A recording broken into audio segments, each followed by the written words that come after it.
Thank you very much. So the consent agenda has been updated, so those two items have been removed. Any other discussion on any points in the consent agenda? Seeing none, I'm going to call for a vote.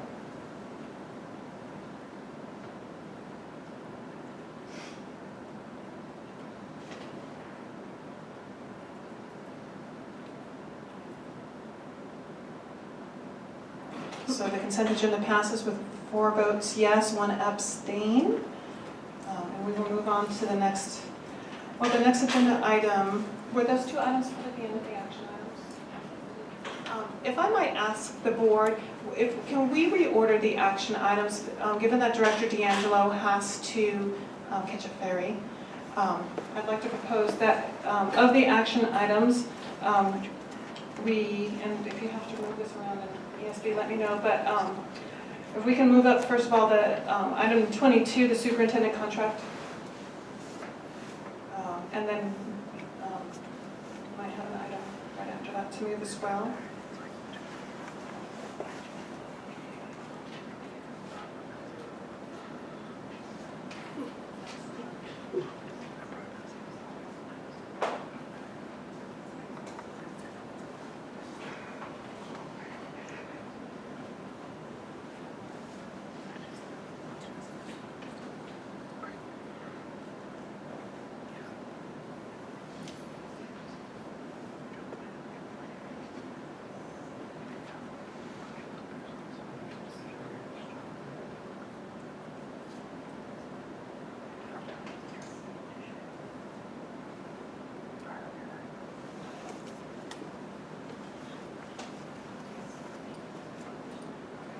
We have to rejoin. All right, thank you, board members.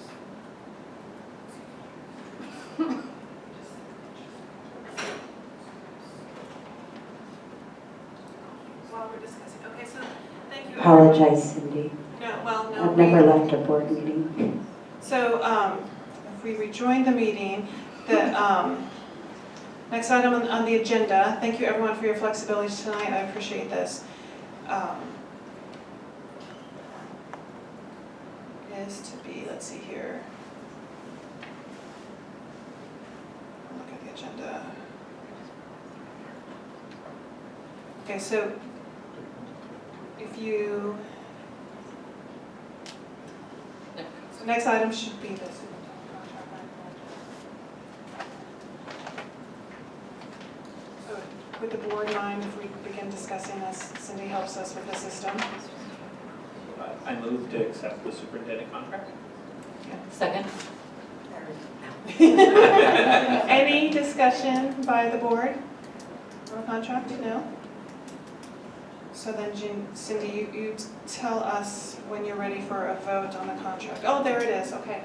I'd like to call for a vote on the contract then.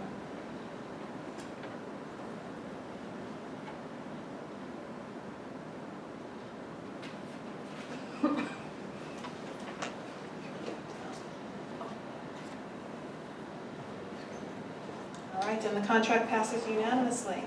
So thank you very much.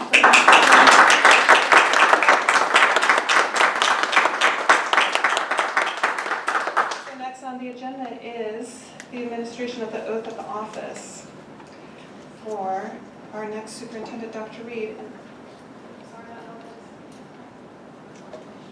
this. So, if Dr. Reed wouldn't mind joining me, would the board like to join us as well as we do the oath?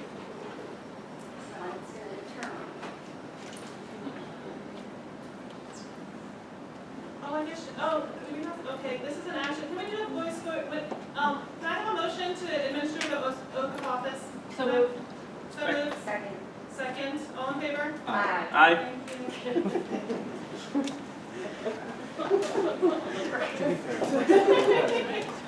Thank you for your flexibility. Sometimes we call some audibles.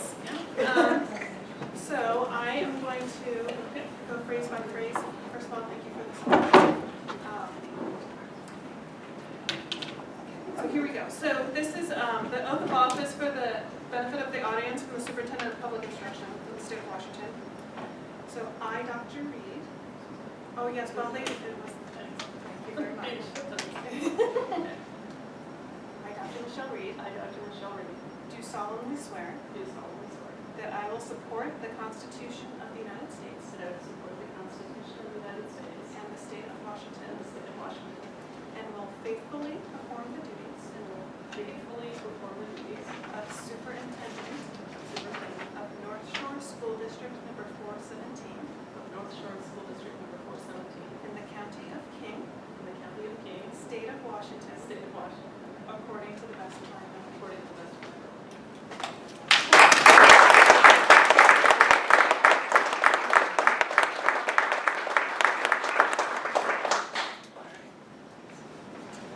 Picture time.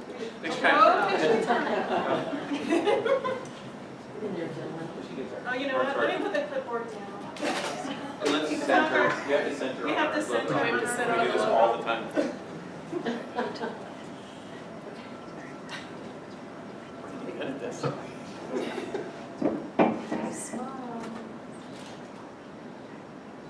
One more.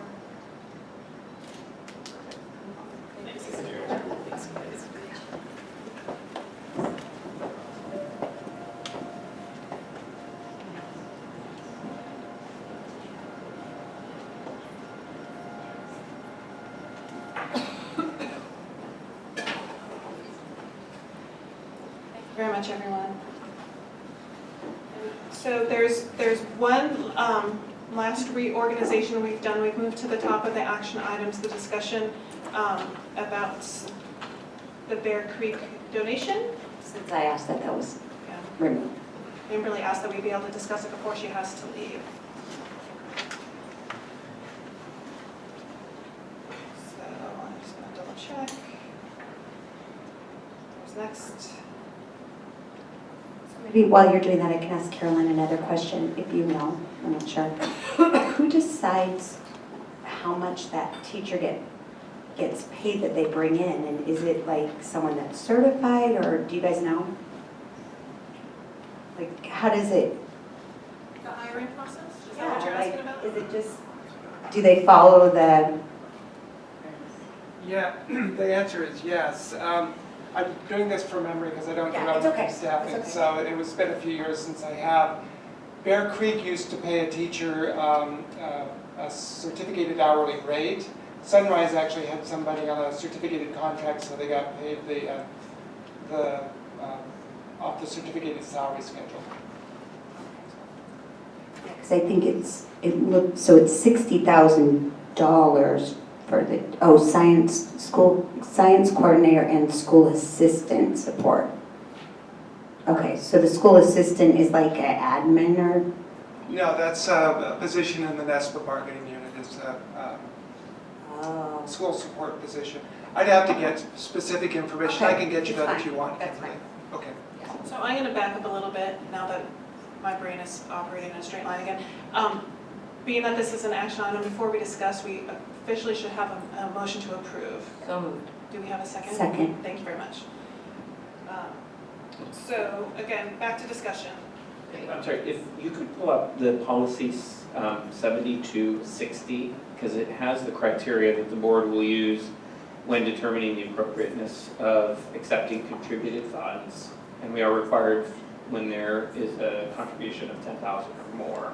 So there's 6 criteria for which we should be considered. 7260 was the P. 7260, no, the policy. It's the policy. P, I think.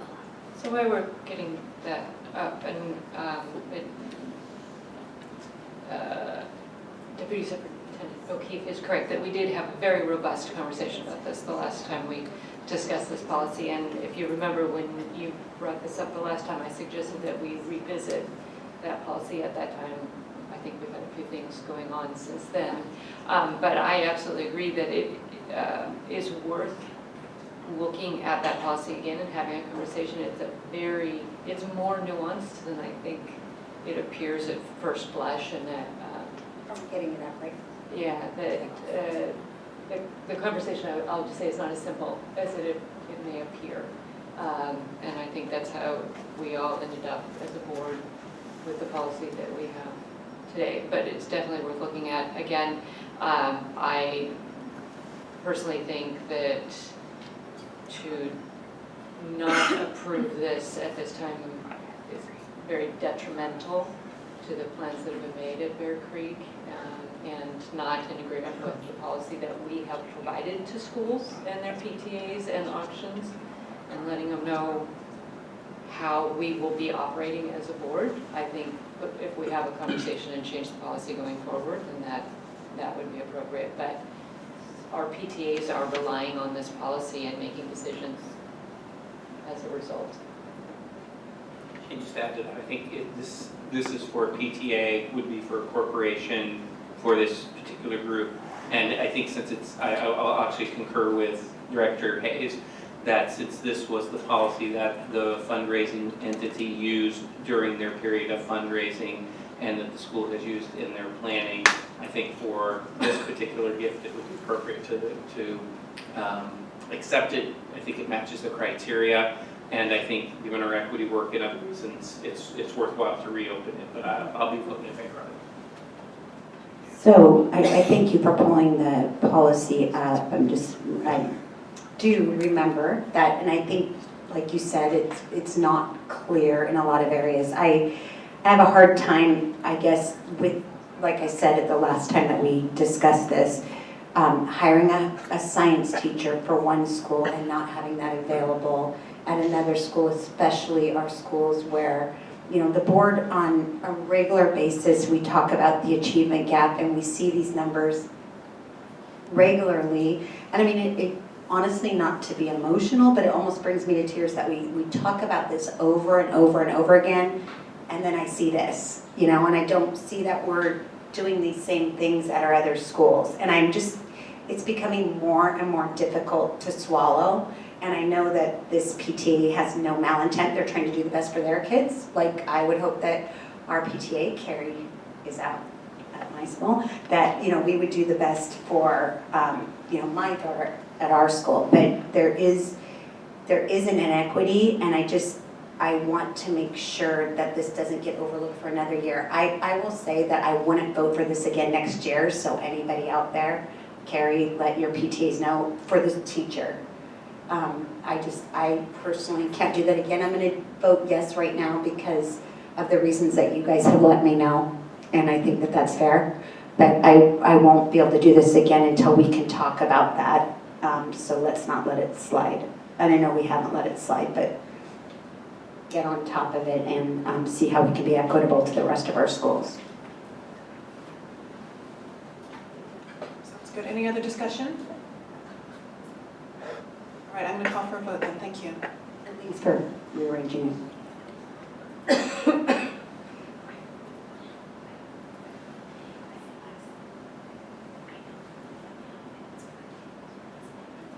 It was hard for me to push that button. You're just, it's not the team. You get lost.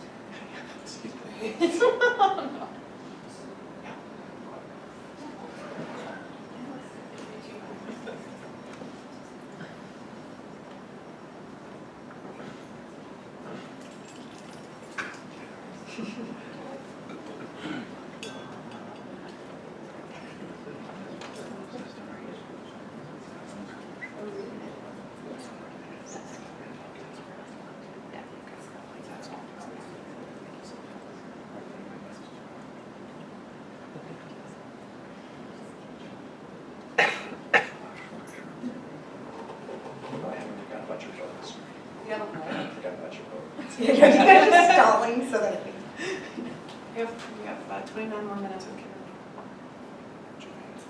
Thank you. Okay, and that motion, that action item carries with 5 yeses. So now, the next action item on the agenda is Board Policy 3200, Students' Rights and Responsibilities as revised.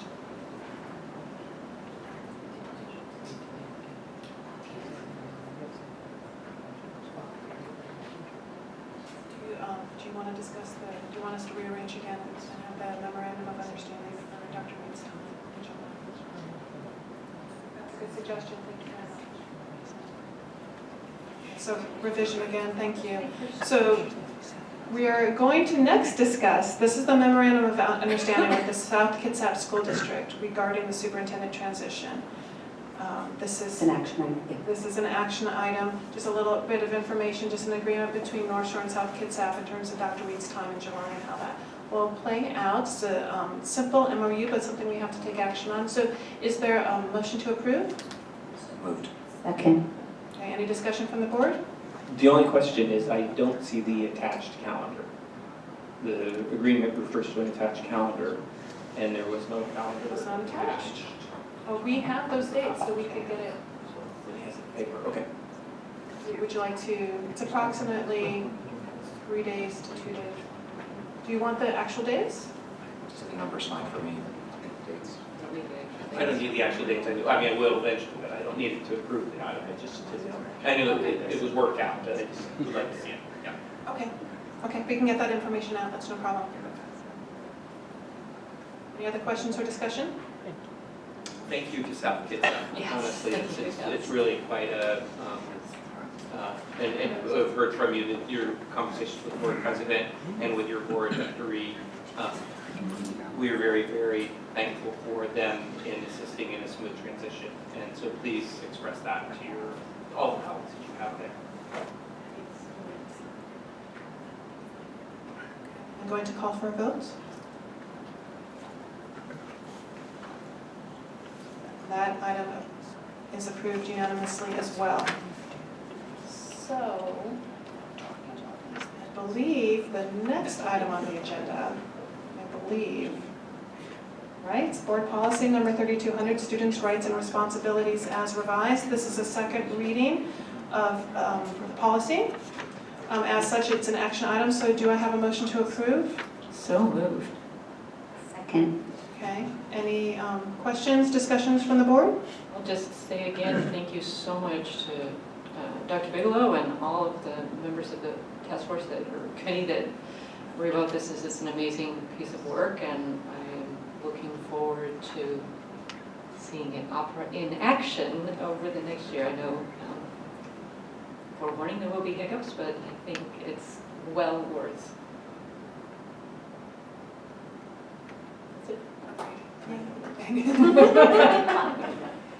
Good job, Dr. Bigelow. Any other questions or discussion from the board? Seeing none, I'm going to call for a vote.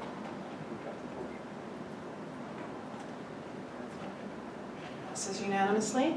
The next item is the agenda item for the actual addition of the rights and responsibilities. The previous item was for the board policy relating to it. This is for the actual handbook.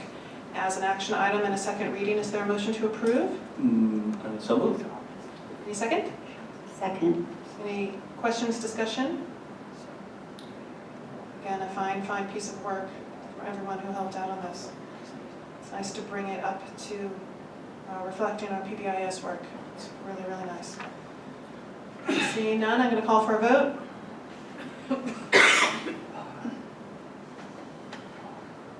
And that passes unanimously.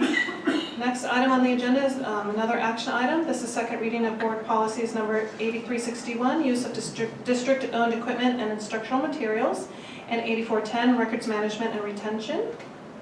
As a second reading, is there a motion to approve? So moved. Second. Any questions or discussion from the board?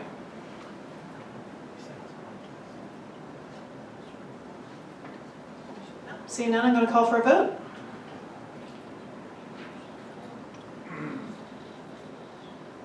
Okay, that passes unanimously.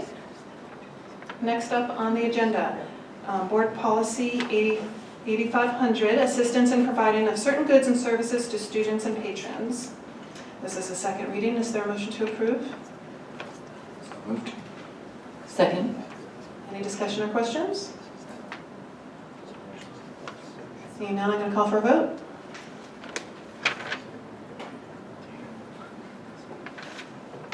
Great, we have one more action item that was added.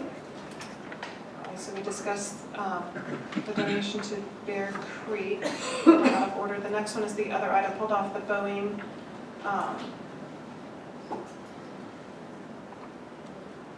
So there we go, the Boeing proclamation. So this is an action item, so before discussion, can I have a motion to approve?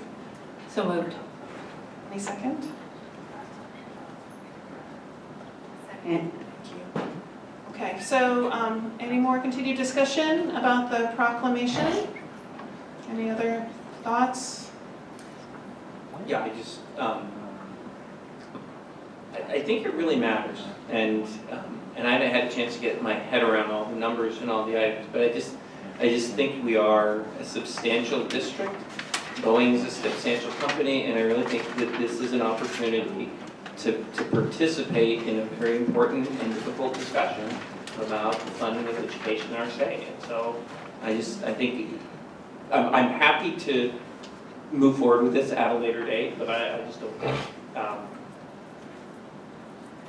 I think it's an opportunity we should take to have this discussion. So I would appreciate if we would not take the action on it, but all school districts in the state.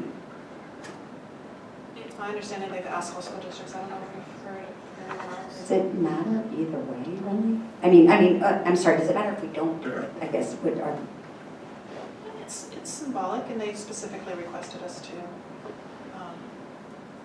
Do we have to do tonight? I don't know, I believe this is the week of the 100th anniversary. July 15th. July I was looking at the 15th, okay. date, and it's July 15th, and if we don't have the board meeting on July 12th, then it would be a moot point to do it at a later date. So I think we need to take action tonight.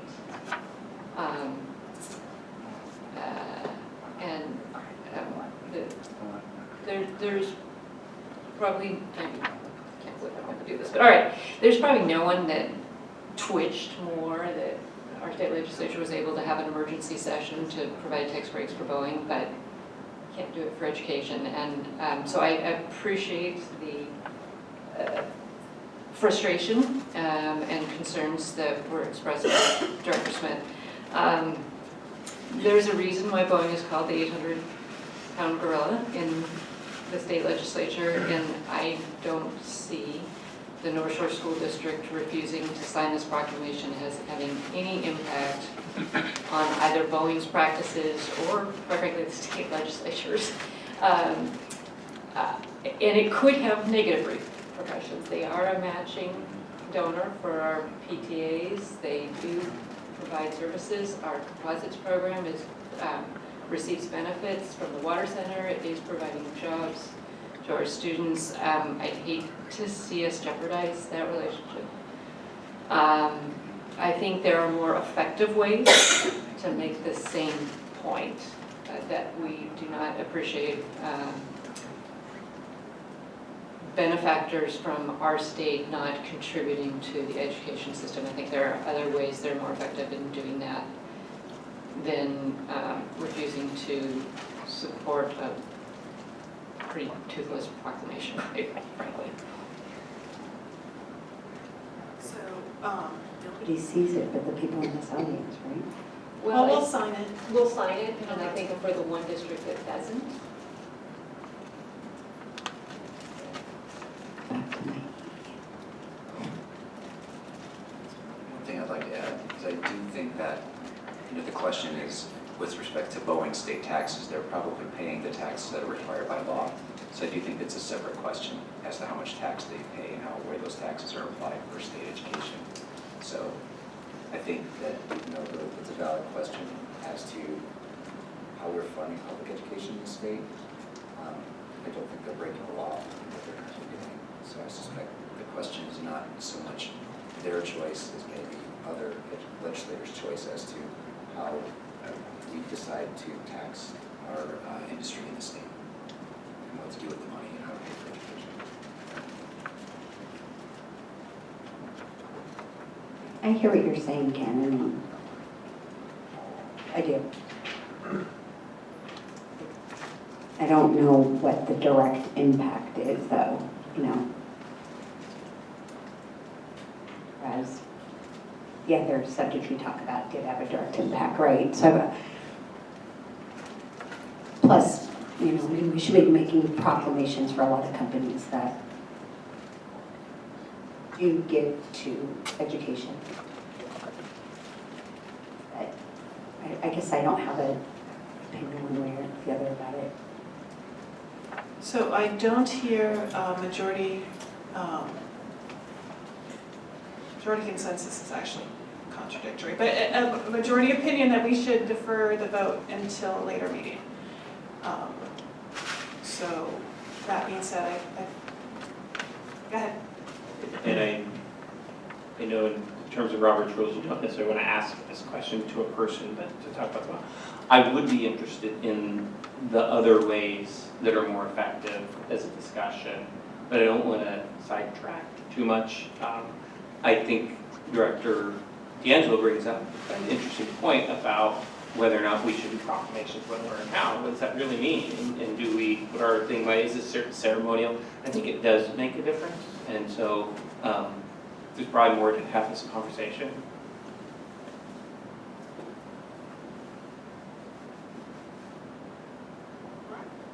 Okay, talk about proclamations as a board. Yeah. Absolutely. So, I mean, we are asked, you know, and they do come up a few times a year, it seems to me. So, and perhaps it could be the ability, maybe we need 2 readings on a proclamation, honestly, it could be something as simple as that.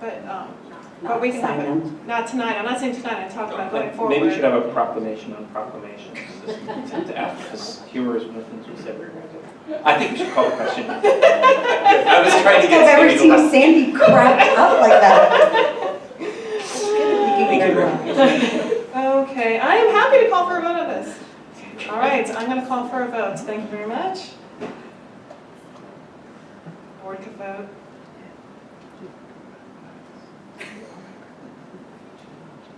Oh, I'm sorry.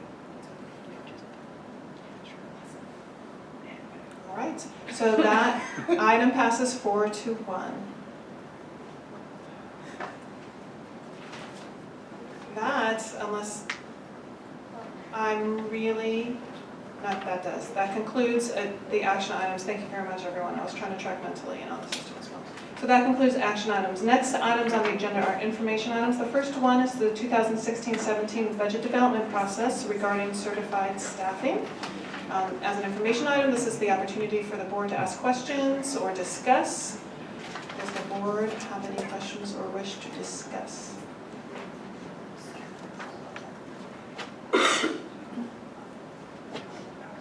Right. Great. All right, seeing none, we'll move on to the next information item. And that is the 2016-17 budget development process for classified staffing. The memos for both were very clear. It was very helpful. I have to Very helpful, say. thank you. Any other questions on the next item?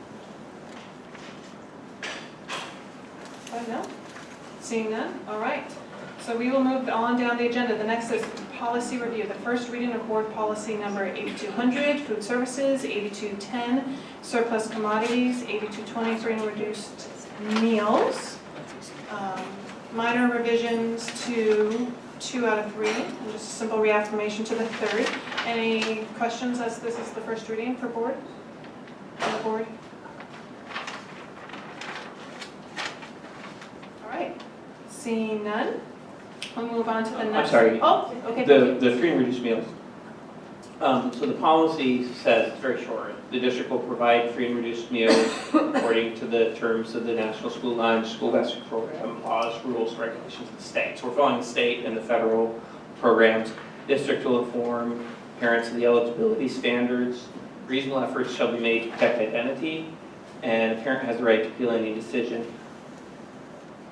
One of the questions that's arisen is how many people do we have in the district that qualify but that don't sign up? And I was at one of the junior highs and saw the form that one needs to fill out in order to qualify, and tried to put myself in the shoes of someone who might need to find that form, fill out that form, submit that form, and I just wonder how much underreporting or under-participation we have, and what would be the process to understand that, as well as to increase, to the extent possible, the participation. So I don't know if there's any way to add language here that says that the board or the policy is to seek to have very low levels of non-participation, something like that. Because I don't know that the policy as written really encourages proactivity. And it's always hard to get, for certain programs, it's very hard to get people to sign up who are eligible. There's tax benefits, credits that people apply for or are eligible for. And the underutilization of some of these programs can be shockingly high.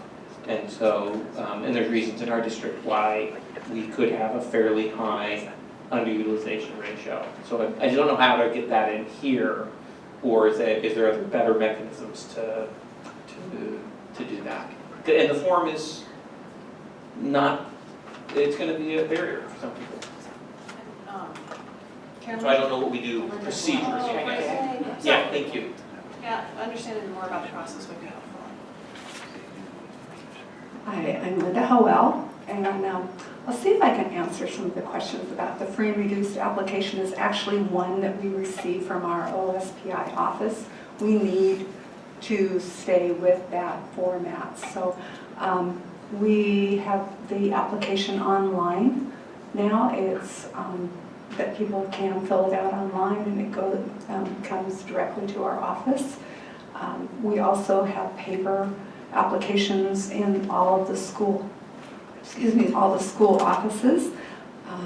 We advertise during the year in the school papers, encouraging families to apply. We're also at the health fair that's going to be at Canyon Park this year, and there's quite a few families that come there that pick up an application, and we answer any questions they have. And we have ongoing through the year any opportunities that we have to hand out more applications. Also staff that we have in the kitchens, if they see perhaps a need, maybe a student's account is running low, connects with, just have that sense that there may need to be some additional help, then contacts counselors and maybe sends an application home or connects with the family directly. We also work with the nurses. Some schools have I think it's called a community outreach person. I'm not quite sure on the title, but also another opportunity for families to get connected to the free and reduced program, our lunch program. Thank you. And I guess what I was thinking of is some universities, when they're doing their admission statistics, will do a little form and says, I'm interested in your school. And if you give them your email, they consider you as a part of the applicant pool, so that they can show. But thinking of a super easy way for a child, perhaps, not just the kid, to say, I might be hungry. And it could be as simple as a 3x5 card or something rather than the full application. And then if the child or anyone around the child exhibits any sense of hunger, and that then you could do the follow-up to get them to fill out the form. Because we may not think that people will exit a process, it's just a form, they would do that. It might be initiated by the child, or the child might be the one to do that, or someone in and around that. So almost sometimes you think adding a step might make it more difficult. Sometimes it might make it, we reach out to more people. And so again, I don't know that it's a policy question as much as maybe a procedural implementation question. And just think, but I've heard enough of it that I think there's perhaps some, we know we're missing some. How many is it? So, as you all know, I do my lunchroom duty. I know that at the schools, in elementary that don't have cafeterias, it happens in the classroom, and when there's a cafeteria or the secondary, the staff and parent volunteers are trained to be watching for kids that aren't eating lunch, and then checking in with the counselor, okay, are they not eating lunch because they're a 14-year-old girl and they think that's the way to lose weight, or is there perhaps a financial issue at home, or the check has been sitting on the counter and that child is yet to bring it in to pay their fee for the last 3 weeks. And that absolutely is happening at our schools right now. We also do know at the secondary level that the participation drops off in the free and reduced lunch to some level. There is, it does drop off, but we certainly have different other venues or different avenues now where we might get a younger student's applicate, or the family applies for one child, and that kind of triggers the other students or the other children in the family that also might apply or might qualify for the meals. So we kind of wrap them into, I mean, they also get added to the And list. I guess I was gonna say there's numerous factors as to why that is. Some kids being embarrassed to apply, but also families just becoming more economically stable as children age. Yes, I mean, Plays a role in that, and yeah. we try to be that safety net for Right. trying to include as many students as, I mean, there certainly is an incentive that we, I mean, that's what we're here for, is to feed students, so we don't want to miss anyone. So I certainly kind of look at, kind of think about that idea of another way to reach out to students. We'll certainly look at that. Thank you. Yeah, and some of this stuff is from that conference I went to in Albuquerque about the community schools, thinking through a lot of the different tactics and techniques they have, and that's great to know that people are watching at the lunch, but you also will have what you might call a proud child or family that's putting too much of their money into food when there could be an opportunity for that, so they're being fed, but it's also kind of distracting their family budget or some other kind of thing. So that's great. It sounds like most of it's there, but it's just, I just wonder how we could get close to increasing participation for those who qualify. We wouldn't want to miss an opportunity. Absolutely. Thank you. Yes. And then there were But kids yes, like me who were free reduced lunch. Right. And I just want to eat. Right. So you have those kids too. Right. And you're not going to probably get it. But then I guess the question is there anything we need to do with policy? Or is this just much more implementation? It sounds like there's a lot of attention being paid to it. And for the board or for the staff, is there anything that, given the passion that I think we all have, is there anything that we would need to do to adjust policy? I don't think so. I Okay. think it's more of the procedural part to make Right. sure that we do. Right. Okay. Thank you. Thank you. Thank you. Any other questions? Very good discussion. Any other questions from the board on that information item? Or policy review, excuse me. All right. So then we'll move to the next board policy first reading. That's 8700, non-instructional operations, discrimination, and sexual harassment. This is been recategorized. And Things changed though, correct? right, and the only other change is a cross-reference. Like last time, policy.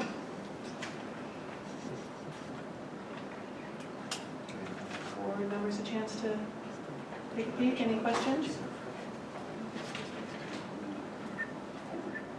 Seeing none, we're going to move on then to board reports and communications. So the first one is the opportunity. As a board, we haven't had a chance. We've gotten communications and the wonderful people who took their time out tonight to talk about the idea of the community coming together to talk about a Veterans Memorial.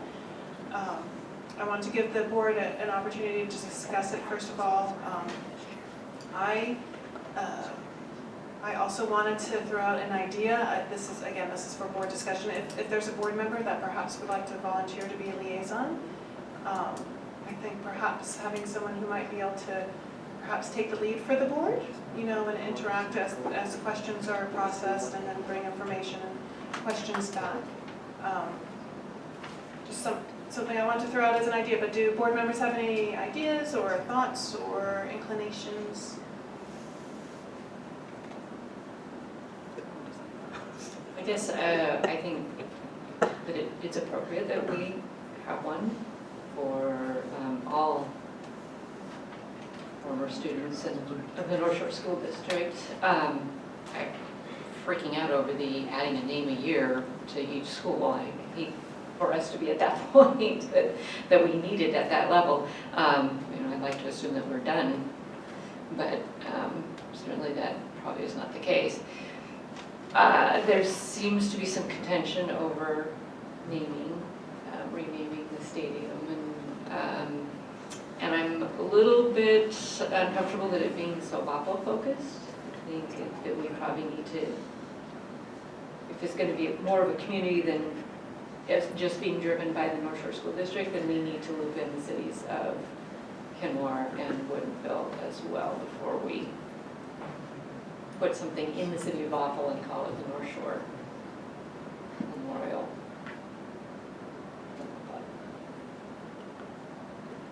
So I like the idea, as you do, of honoring any graduate from the North Shore School District who has fallen in the line of duty. And I think like some of the gentlemen said that it might not have been in a war, and so I think that's important that wherever in the line of duty they fell, I think it would be really important to honor all veterans. And I think that these gentlemen were just probably talking because that was their experience with the Vietnam War, but I'm sure they would like, I think they would like to honor all. But I don't personally, I mean, I think we need to talk to the different community groups. I don't have a problem with it being Pop Keeney Memorial Stadium. It was never Pop Keeney Stadium when I was was it?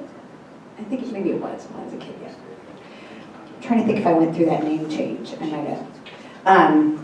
But anyway, regardless, I don't have a problem changing that, but I do think that we need to involve the conversation with the different community groups.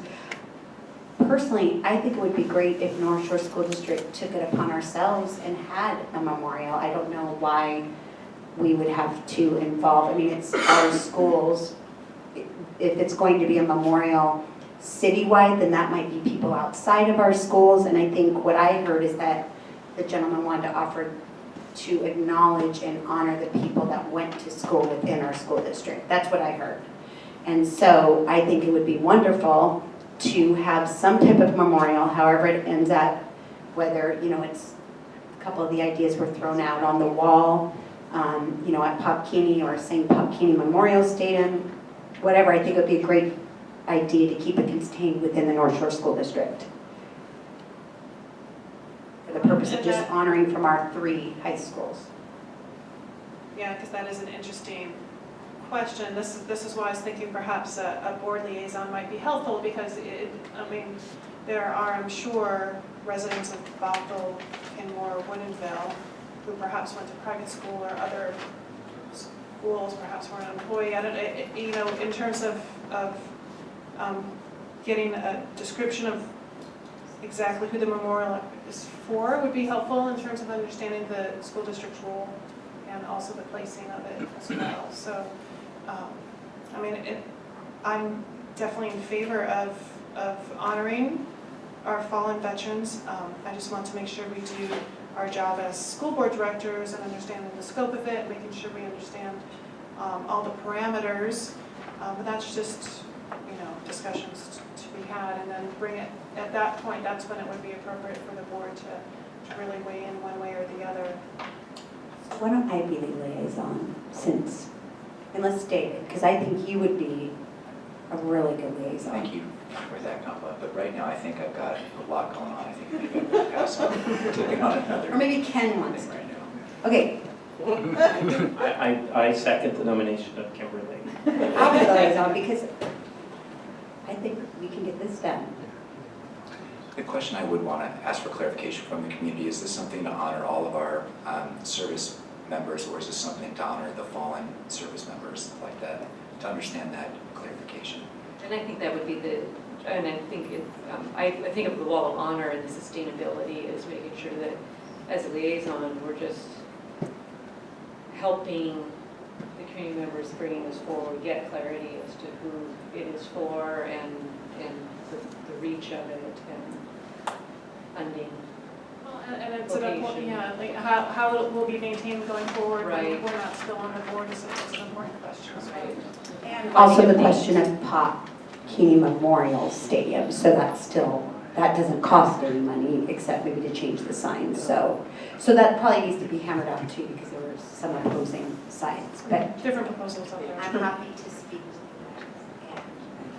And Ken had something too. In terms of the use of the stadium for outside events such as Memorial Day or Veterans Day, is it currently, are events currently held in or around the parking lot or the stadium on those specific days. Ryan, do you know of any facilities usage? Perhaps the 4th of July events in Buffalo? I'm trying to think of, no, not really yet.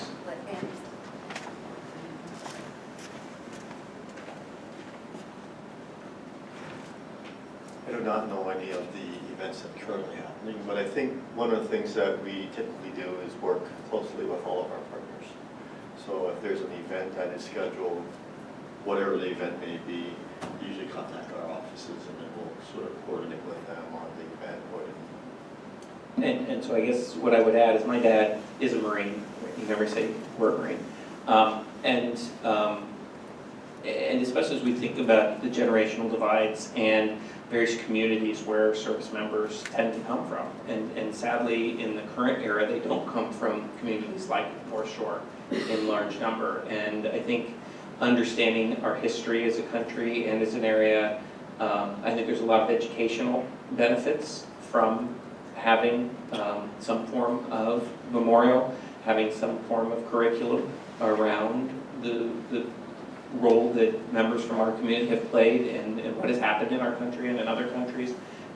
So I'm absolutely in favor of it. I think it's a broader discussion, some kind of task force and some other things. But I don't know that we could do something quick. I think it probably does take some deliberation and some time, and I think but I definitely think something around a memorial should be done, recognizing service members.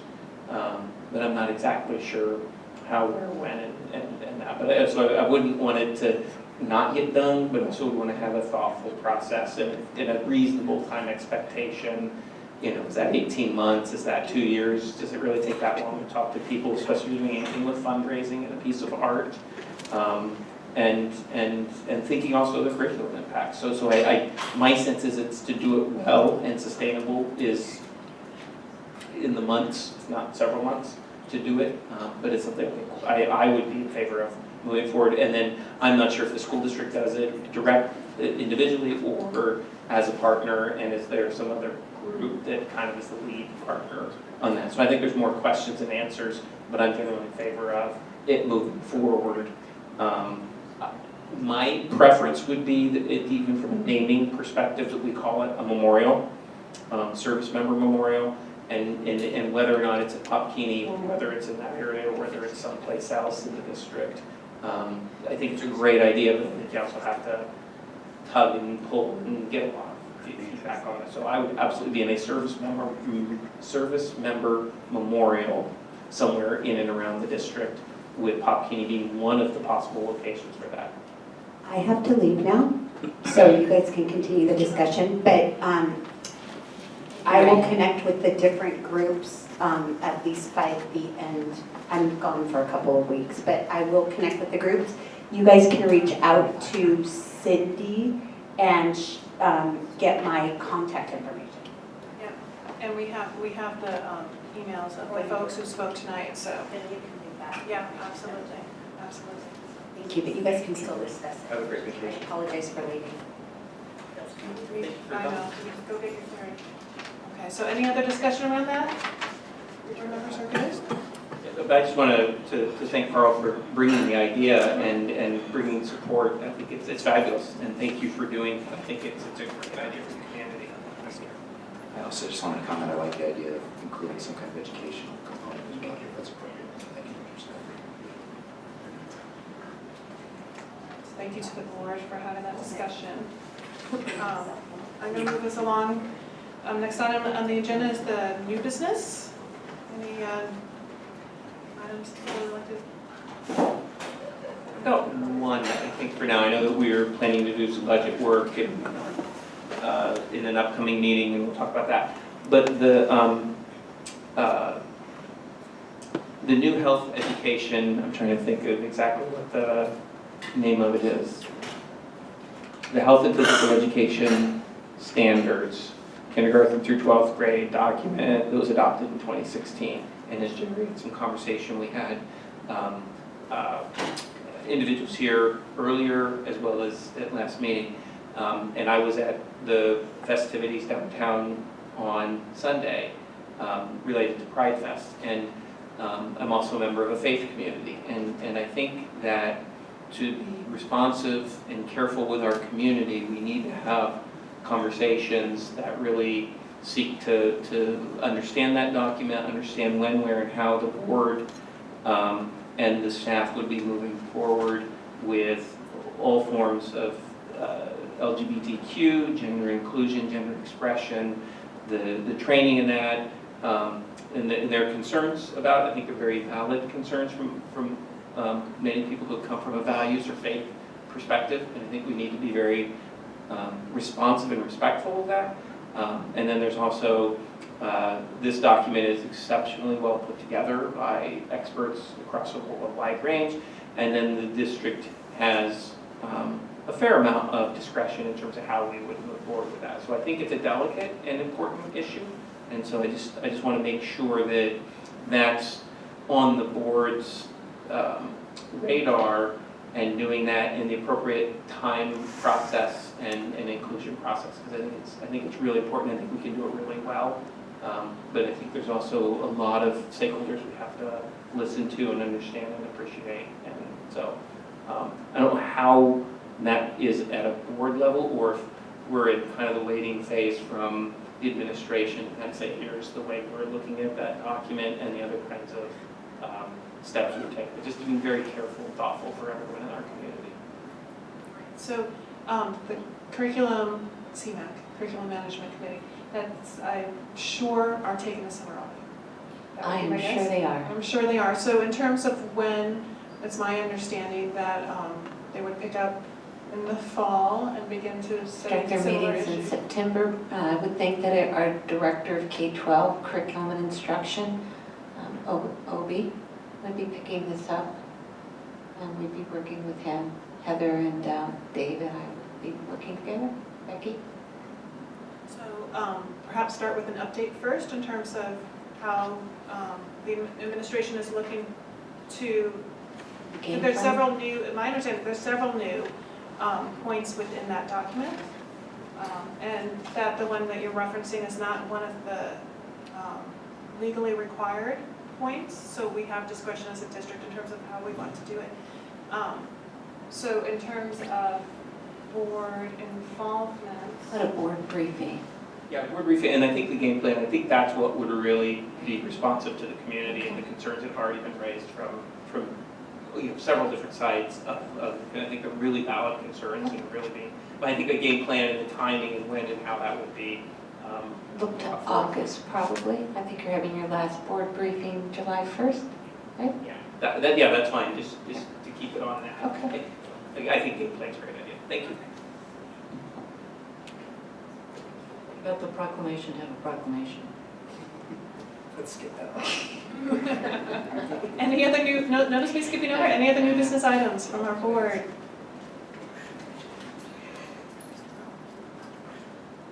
Great, okay. Next item on the agenda is an item to talk about the Start Time Task Force. So the board has received the results of the survey and the community meetings around this. And there's discussion that August would be a very appropriate time for the board to have a study session to begin to digest the information so that we can have a first and second reading by the end of October, Carolyn? Is that That'd be the great. time frame? So just wanted to update the board on that. Are there any other pieces of information as we're planning that schedule that would be helpful to the board? This is a very detailed discussion that we're going to be having, so just having board have a chance to weigh in on anything else that they need. Of course, you can always come up with requests later. So I have one, which is, I was hoping to see, I see Ryan in the court. I was hoping to see a more detailed written analysis of the three-tier approach.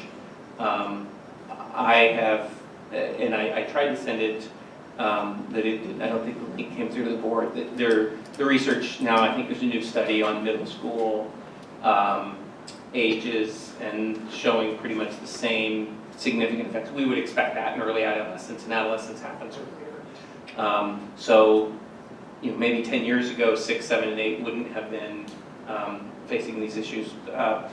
But to look at the 3-tier schedule where, and I know there's cost and other kinds of issues. I know that was not one that was, outreach was sought from others, but I also know that none of the options got 50%. And so I think that's going to be, for me, an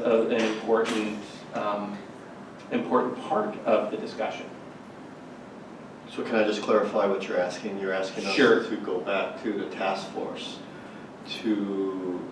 I want to understand more about the 3-tier approach because it wasn't in the feedback. I had talked with some of the members when we first got the options and had some impression, and maybe it was the wrong impression, that was still on the table, that these 3 were not the final 3, but there still were going to be discussions of all options that could be used to address the late start. And personally, I think no one wants to start before 8, and no one wants to start later than 9:30.